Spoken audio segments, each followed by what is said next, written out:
Hi, my name is Doris Charest, and I'm going to show you some books that you can use to abstract nature. These are very fun books, exercises you can do, and just enjoy. So subscribe to my channel if you like this, because I'm going to have some more. So let's dive in. These are some of my favorite books for abstracting nature or abstracting the landscape.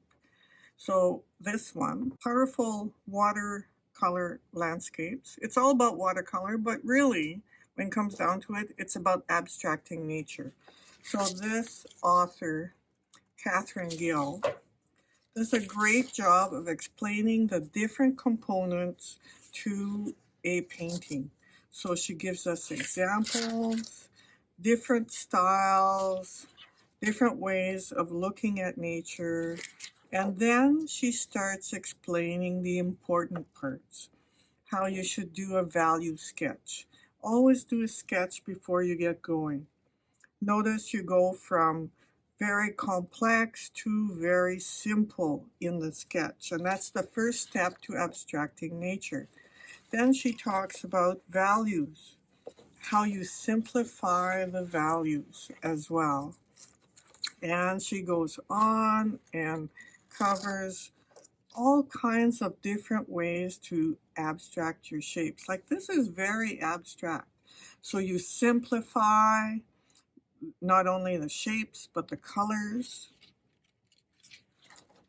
And here again, she's picked a color palette that works really well together. You have the golds and oranges and yellows, and you have the greens in the background. And she talks about choosing which color is going to be dominant. Now, there's all sorts of really good information here.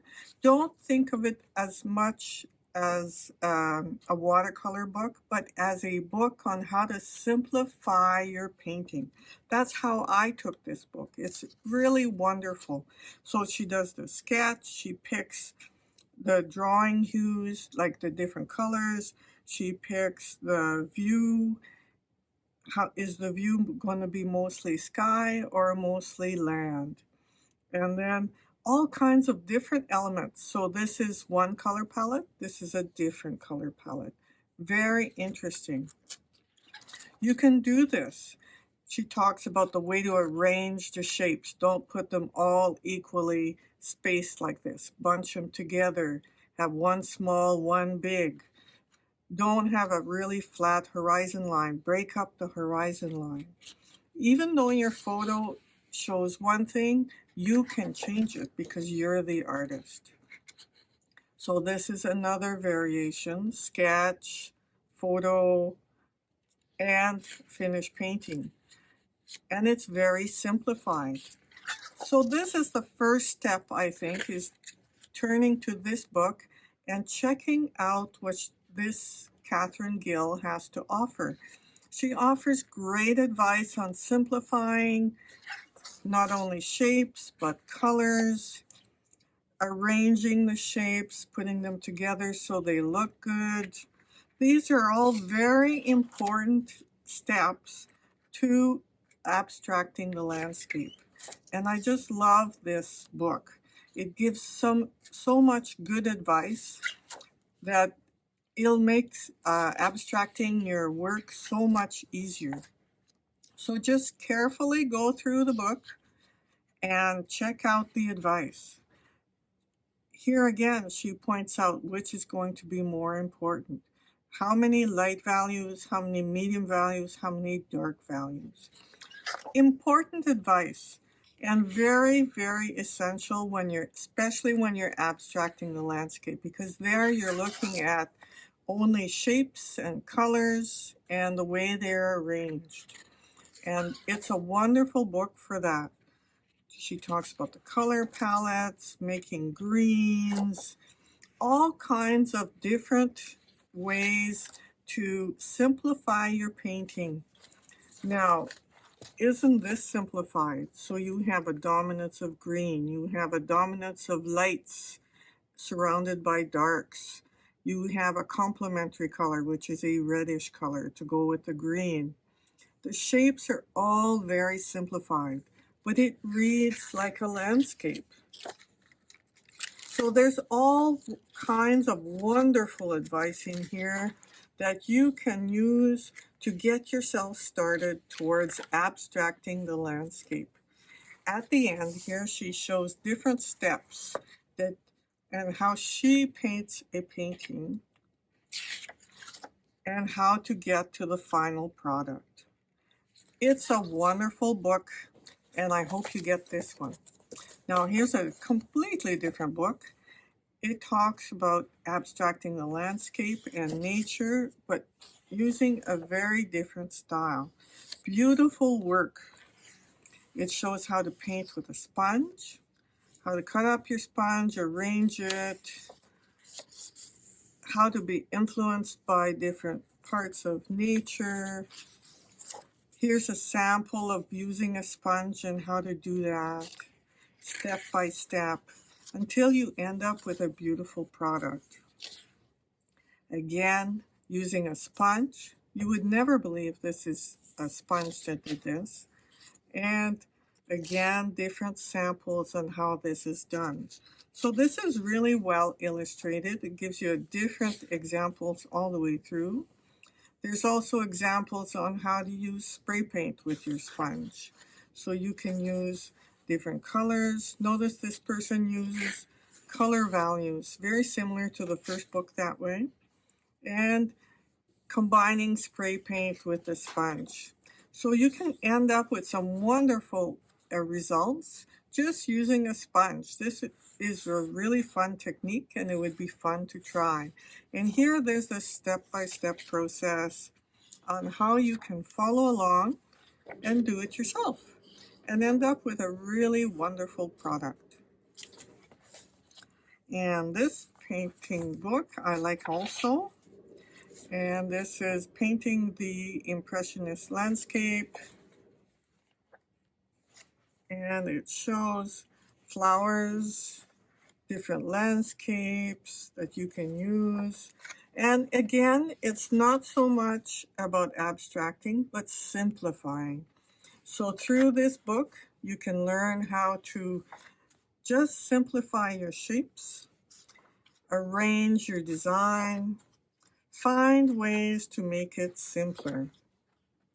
Look at this. This is quite abstract, but it's considered impressionistic. So just keep going. Go through this book.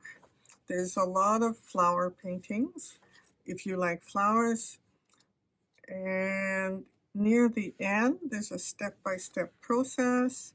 And there's some beautiful results. If you go through, at the end, like all books, they show examples of how this artist uses nature, uses all the materials, and then creates a wonderful painting.